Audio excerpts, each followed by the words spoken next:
तो कभी सोचा है कि अगर कोई ब्रह्मांड की सबसे रहस्यमयी, सबसे ताकतवर चीज एक ब्लैक होल में गिर जाए तो उसके साथ आखिर क्या होगा? चलिए आज इसी सवाल के जवाब की तलाश में निकलते हैं, एक ऐसे सफर पर जहां से वापसी मुमकिन नहीं।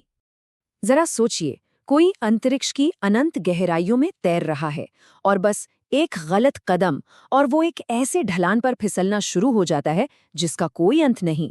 एक ऐसी गिरावट जिससे बचना नामुमकिन है।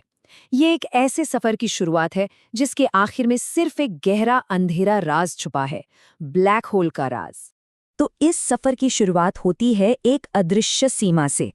जैसे जैसे कोई चीज उस घने काले अंधेरे के करीब पहुंचती है, वो एक ऐसी लाइन के पास आ जाती है जिसे पार करने का मतलब है सब कुछ पीछे छोड़ देना, हमेशा के लिए। साइंस की भाषा में इस लाइन को इवेंट होराइजन कहते हैं। ये कोई असली दीवार नहीं है, बल्कि स्पेस में बस एक पॉइंट है, एक ऐसा पॉइंट जहां गुरुत्वाकर्षण मतलब ग्रेविटी इतनी ज्यादा शक्तिशाली हो जाती है कि वो लाइट को भी अपनी तरफ खींच लेती है। और हम सब जानते हैं, ब्रह्मांड में लाइट से तेज तो कुछ भी नहीं चल सकता। इसीलिए इसे कहते हैं पॉइंट ऑफ नो रिटर्न।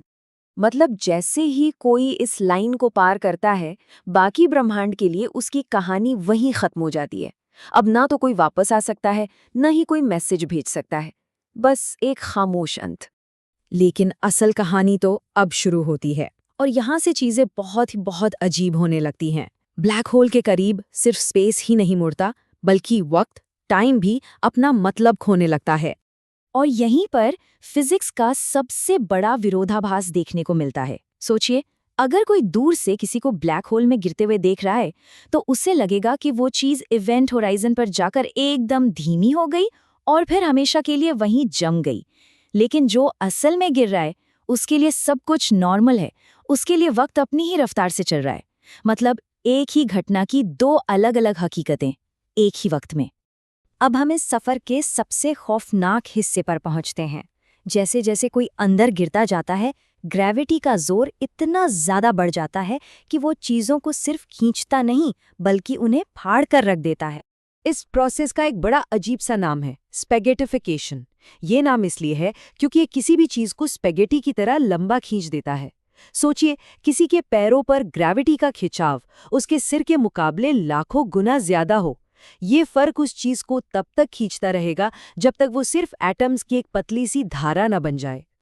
और फिर इस सफर का अंत होता है सिंगुलैरिटी पर। यह ब्लैक होल का बिल्कुल सेंटर है, एक ऐसा पॉइंट जहां घनत्व अनंत है, जहां स्पेस और टाइम का कोई मतलब नहीं रहता। ये वो जगह है जहां आकर फिजिक्स के हमारे सारे नियम, सारे कायदे सब फेल हो जाते हैं। तो आखिर होता क्या है सिंगुलैरिटी के अंदर? सच तो ये है कि इसका जवाब किसी के पास नहीं है। हमारे पास सिर्फ कुछ थ्योरीज हैं। कुछ कहते हैं कि वहां पहुंचकर हर चीज का वजूद हमेशा के लिए मिट जाता है। कुछ का मानना है कि शायद ये किसी दूसरे यूनिवर्स का दरवाजा हो सकता है। और एक थ्योरी ये भी है कि शायद इसी पॉइंट पर आकर असलियत खुद ही खत्म हो जाती है। ये विज्ञान की सबसे बड़ी पहेलियों में से एक है। तो इस तरह ये सफर खत्म होता है, एक ऐसी जगह पर जहां से कोई भी जानकारी कभी बाहर नहीं आ सकती। ये सिर्फ एक अंत नहीं है, ये ब्रह्मांड से हमेशा के लिए कट जाना है। हम सबने सुना है कि स्पेस में कोई किसी की चीख नहीं सुन सकता, लेकिन ब्लैक होल तो उससे भी एक कदम आगे है। उसके अंदर से तो चीख तो क्या, किसी के होने का सबूत तक बाहर नहीं आ सकता। कोई जानकारी नहीं, कोई सिग्नल नहीं, कुछ भी नहीं। एक बार कोई इवेंट होराइजन के अंदर चला गया तो लाइट भी उसकी कहानी सुनाने के लिए बाहर नहीं लौट सकती। उसका वजूद हमारे ब्रह्मांड के लिए कुछ ऐसे मिट जाता है जैसे वो कभी था ही नहीं। और यहीं पर ये सफर हमें एक बहुत गहरे सवाल के साथ छोड़ जाता है। अगर किसी चीज का हर निशान, हर सबूत, हर एक कण हमारे ब्रह्मांड से हमेशा के लिए गायब हो जाए, तो क्या हम ये कह सकते हैं कि वो चीज कभी मौजूद भी थी? और शायद यही ब्लैक होल का सबसे बड़ा रहस्य है।